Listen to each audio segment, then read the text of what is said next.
Did you see it? Did you see the debate last night? Oh, crikey.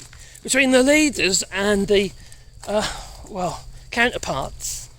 Yeah, actually, that's a good point, actually. How can Nigel Farage? He's a leader of party. Shouldn't it have been his deputy, like Richard Tice or something? Should have taken his place. But no, Nigel Farage is there, the foghorn that he is. And then we had Angela Rayner and Penny Mordaunt, Stephen Flynn, and Sally what's-its-name, and somebody from the Greens, and I don't think there's much point in talking about them, to be honest, because they were a bit nothing, I have to admit.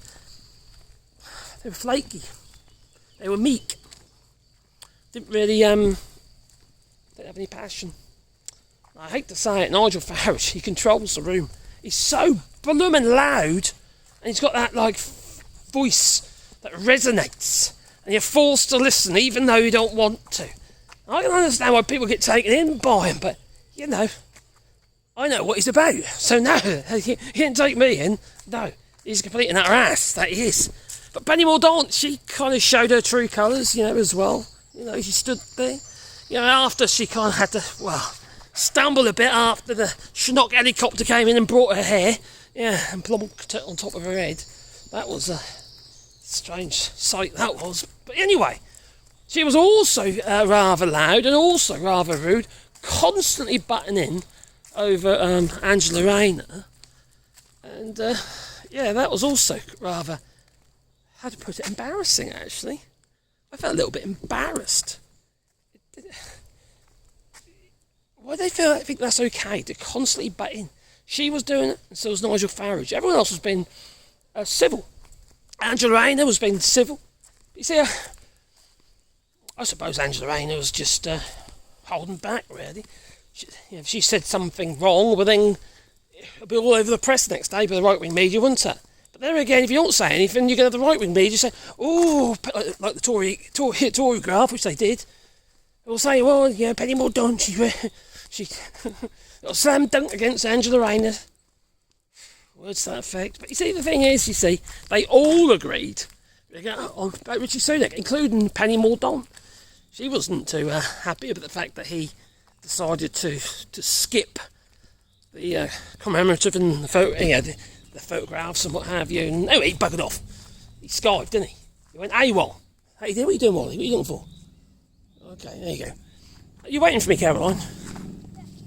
Hey, what do you think about Penny Mordaunt's... Wally, over here, boy. This way. Penny Mordaunt. At the debate yesterday. What do you think about her hair? I look like she's wearing a wig. It looks like Lego hair. It looks been put there. But worse than that, every time Angela Rayner spoke, she talked. Exactly. I was just saying. Giving her a chance to talk. Every time she spoke, she was speaking over her. She was. That's really difficult for someone like me who has a hearing problem, and you've got two people speaking at the same time. I just can't hear anybody. It was pointless. No. So no one really got the point of her across because no one could hear them. Well, I don't know. So, they all agreed regarding Rishi Sunak and the fact he messed up the other day, and I would say that he pretty much sunk the Tory party for what he did. There's some smell there. The dogs are pulling to a smell, so I'm going to have to pull back. This way, guys, this way. So anyway, so they all joined in the criticism of Rishi Sunak, his early exit from the D-Day commemorations in France. And he'd been... The other big thing was the stop and search. Nigel Farage want everybody to be stopped and searched for weapons. That's it, which we know that is disproportionate, isn't it? And we know that it kind of... it's disproportionate towards black communities, what have you, know? So that was... everyone cheered though, didn't they? Everyone cheered. When he said that, well, what we need is more stop and search in this loud kind of bolshy tone. Well, Angela Rayner said that why young people are carrying knives is because they're scared. Well, yeah, there was a case recently, wasn't there? Did you tell me about a case recently? It was some kid was... There's a school where my daughter's children go to, and they were only year 6, so these are 10 or 11-year-olds, and they got caught with a knife, and apparently it's because they were scared because someone chased them with a knife the night before. Oh yeah, through the park. Yeah, the park. So they were carrying it for their safety. What, they think it's for their safety? They think it's for their safety. They're kids, they don't know any different. But these people are, if they look and search them, they shouldn't have a weapon, no, but they haven't committed any, I suppose they have. You know what I'm going to say, don't you? What? I think it's a societal issue. I don't think necessarily the weapons are necessarily the issue. We should be carrying them, obviously, but the fact of the matter is that anyone who'd want to use one in the first place has got something seriously wrong with their flipping head, haven't they? How many French men round here carry a knife in their pocket? I know, they've all got them hanging on their belts. Machetes, aren't they? You know, No, chainsaws. They just have a little knife in their pocket, and you bring out the bread and the cheese, and they use their knife to cut their cheese and things. Look on the grill. I'm afraid they've got quite a long blade. They'll be they're longer than the regulation standard in the UK. And to be honest, it's actually, you're not supposed to carry them here. You know, regarding the laws here in France, but you know, just turn a blind eye to it. But we don't go around stabbing each other. That's the difference. You know, we ain't in these deprived areas that have serious crime. You know, and it's not always black communities are the problem, but they get disproportionately stopped and searched. There is a lot of areas in England that don't have problems. Of course there is, but also in France. I mean, Especially rural France. Where we used to live, we would never had a problem, did we? No. I should imagine they'd never have a problem now. No, but there wasn't, because there wasn't any stabbings in these little old sallows. Even when you think things are suburbs and that. Yeah. You don't really get anything like that, do you? Do you know who the first person was to bring up? Guess who the first person to bring up about I just gave it away, didn't I? who bring up about Rishi Sunak buggering off? Who's that? At the D-Day. That was Nigel Farage. Oh yeah, was it? He was ranting about it. He was, yeah. He couldn't help himself, and they all chimed in. But obviously, you know, it is a rather disgraceful thing to do. And things got rather heated, didn't they, between Penny Mordaunt and Angela Rayner. That was interesting, to say the least. It wasn't interesting because I couldn't hear anything. She said it wasn't interesting because she couldn't hear anything. But you know, it was pointless. It made it unwatchable. And what we need a way of muting their microphones, or we have little capsules that go over the top of them. And my subtitles will go all over the place. Oh yeah, the subtitles didn't make any sense, did they? No. They're on top of each other. And so yeah, Angela Rayner and Penny Mordaunt, and they exchanged, didn't they, rather angry words, but appeared to remain friends at the end. If I was Angela Rayner, she couldn't get her word in edgeways. Oh, it's just it was painful, wasn't it? Really, that was painful. And I found it embarrassing. So what's the actual point in them? Because we actually know what each of them stand for, and we know which one's a lie, and we know which things. So why do we actually need to do? But there's people out there still convincing, Caroline. If you follow politics, you're going to have a fairly good idea what they're about. There's so many people out there who ain't got a blooming clue. Let's be honest. Our daughter Yasmin didn't know about reform until a flyer dropped through her letterbox, and then she was shocked. And she checked their website. She nearly knocked on someone's door. Yeah, she did. Yeah, she got knocked on somebody's door the other day because they had a reform flag up in their garden. Just got to explain what reform was to them. I said, no, don't do that. No, those people are not for the turning. They're for Digitas. Sorry. So I thought it was quite a bad idea, the fact that they were standing side by side, because then. End of the day, you got two rival characters who, quite frankly, what they should have done, they should have put either Green or Liberal Democrats in between them. Well, they could have been one on each end. They could have put Angela Rayner one end and Penny Mordaunt the other end. Yeah, but then Nigel Farage maybe. And Nigel Farage in the middle, and then the two each in between them. Oh, but what I don't understand, Caroline, is that we had, right? Let's look at this way. There were 7 of them, weren't there? Yes. Yeah. Right, but don't you think it was disproportionate? Do you know why? Why? We had... What are you doing? I'm getting tripped up by dog leads. We had... Oh, Sally, what's her name? And the one from the Green Party. There was a Green. The Green, the Liberal Democrats, right? Labour. You had Angela, these are all deputies, Stephen Flynn. None of them were actually party leaders, except Nigel Farage. Well, perhaps he don't trust his deputy. But that's not the point. That's not the point.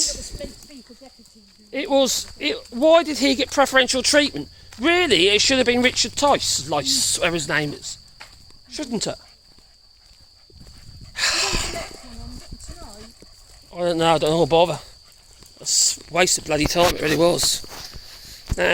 Penny Mordaunt was constantly jabbing her finger, she was, yeah, at her Labour opponent, as she criticised her stance on the nuclear deterrent. I've got dogs pulling me again. On the nuclear deterrent, immigration and taxes. She was, you see that? She went on about that £200,000 tax thing. Oh, that as well. Crikey, the lie, the tax lie. That again? was, yeah, but the host did call her up on that. Yeah. Because that's just outright lie, and I keep pushing the lie, but it's very difficult to actually, once it's out there. Caroline, they can't hear you. Policeman Angela Rayner called her up on the police as well. Yeah. There was 20,000, she said, new police, which was... You mean Penny Mordaunt said that? Yeah, but there was 22, but they then got rid of 20, so there's actually only 2. Yeah, so in yeah, but don't forget, they got rid of all the experienced police officers, right? They all got retired because of austerity and what have you by the Tories, and then they brought in a load of novices. So some of them only had like 2 weeks training, like PSOs, you know, which is madness, absolute madness. I wouldn't want to do that sort of job. On the street, then. Well, exactly. You might as well. We'd probably have to stand more. Actually, no, I don't want to do that. No. So so the deputy leader, Angela Rayner, she kind of like rolled her eyes and God knows what else. Yeah. Oh, what the hell's going on there? Oh my God, what again? Kind of thing. That was quite funny to watch actually. And the rather hard stares. Give me a flipping break, kind of thing. And but she did take the opportunity to remind the audience that the Conservatives had, in her words, has crashed the economy. They've had 14 years. There's no way of justifying it. They've had 14 years and absolutely buggered up the economy. And as such, you know, we're in a bit of shit street, aren't we? 2.7 trillion in debt and then 2.7 trillion GDP, a GDP that has less profit in it. You know, so it's not looking for the good, is it? You know, we're bankrupt, basically. Sell our assets. Sell Westminster, that's no idea, isn't it? We sell Westminster. Sorry about wobbling, I'm walking. Yeah, so there was many times in the old debate that the rest of the people, you know, the participants, they just stood and looked on. I don't think Liberal Democrats and actually the Green Party actually got much of a say. It was so dominated by Penny Mordaunt and Nigel Farage, who was also butting in. Sorry, Wally. And it was just a mess. It was an awful debate. It really was. There was no logic in it whatsoever. The way it was formatted, they were all too close together. There was no booting of the mics. Somebody said to me about, the mics will get talked over. No, you can have directional mics. They don't have to be talked over. You know, basically, whoever's trying to talk over, their voice would be a lot lower volume, hell of a lot. They'd have to literally be in front of the microphone. So they could have moved the mics of those people. Maybe the only mic that was live should be the one who's actually speaking, whose turn was to speak. So everyone else is just like booted in the distance. That might work. However, that somebody else mentioned to me in a live show did yesterday, on somebody else's show, in the collaboration, that it would be a good idea to have them to come into the centre or something, do you know what I mean? And they say spoke in the centre. It's like a game show. That was a bit like a game show, to be fair. So, oh, crikey. It wasn't like, what's her name again? The Green Party. Is it, Carla Denyer, that's it, Carla Denyer. She said, well, that was dignified, wasn't it? She said, flipping hell, you ain't wrong. It was pathetic, really. It was really pathetic. The whole thing was. I didn't really learn anything by it, that's the thing, you know. And then you got Stephen Flynn, he sort of kind of butted in, because he's like, can we ever go? You know? It's like they're standing there, and there's all this flipping malarkey going on between Angela Rayner and Penny Mordaunt, and everyone just felt like lost pennies, you know. Why my hair kind of thing. So, yeah, I'd like to hear more from Stephen Flynn, because to be fair to him, he's a really good politician, and he's pretty articulate. He really is. So,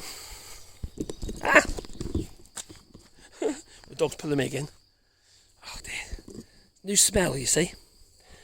Stephen Flynn, if I remember rightly, I think he brought up Brexit. I don't think no one else did, because they've got to make Brexit work, you see. Yeah. As far as Tories are concerned, get Brexit done. Brexit's done, no, we're done.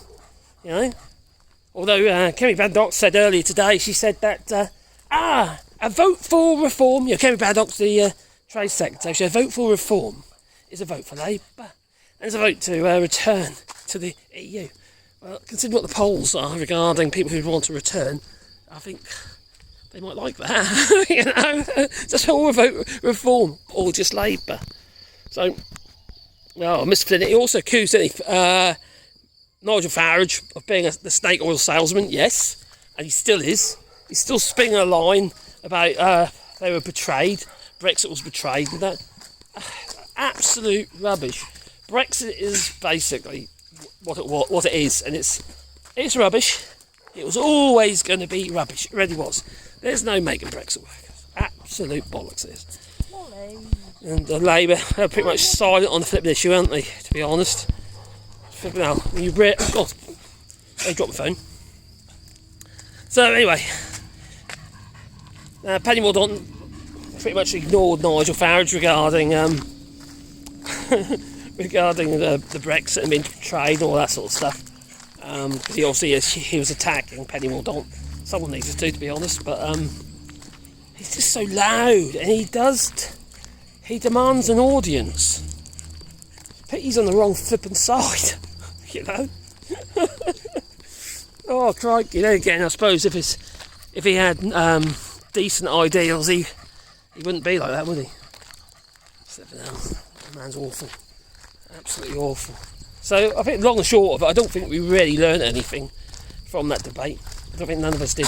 All it was a bit of a shenanigans and a bit of a game show. That's what I think. It was a bit like a game show. It was, wasn't it? It was, Mrs. Caroline's just agreeing with me. It was a bit like a game show. It was. It was literally just like a game show. It was ridiculous. Absolutely ridiculous. So, anyway, tell me what you think. If you watched it, what have you, that is. How do you think it went? I don't know if I'll bother watching them again. I don't think we're going to learn anything. I really don't. So anyway, it's time for me to go. Since I toodaloo, But take these dogs home. How many guys? Time to go out, mate. Here we go. What do you reckon? Huh? Can they have a treat? They want a treat, do they? Dory, you're knocking Wally over. Oh dear. Anyway, time for me to go. It's a toodaloo, Toodaloo.